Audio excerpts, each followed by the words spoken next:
Alrighty, this is my review for this graphic, whatever, paper right here.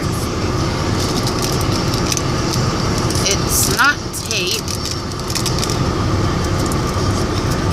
It's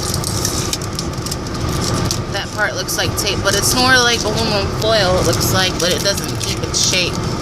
It's just like paper.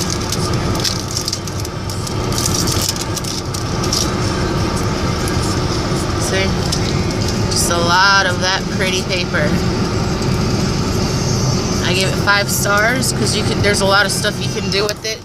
But it says that it's for warding off, to get rid of birds so that they'll stay away from whatever you want them to stay away from. All you gotta do is hang it up and the wind will do its job. I'm gonna use it for arts and crafts stuff and whatnot. Alrighty. And possibly I'm gonna cut them up into little pieces and put them on our nails and put some clear nail polish on top as well. Alrighty, bye.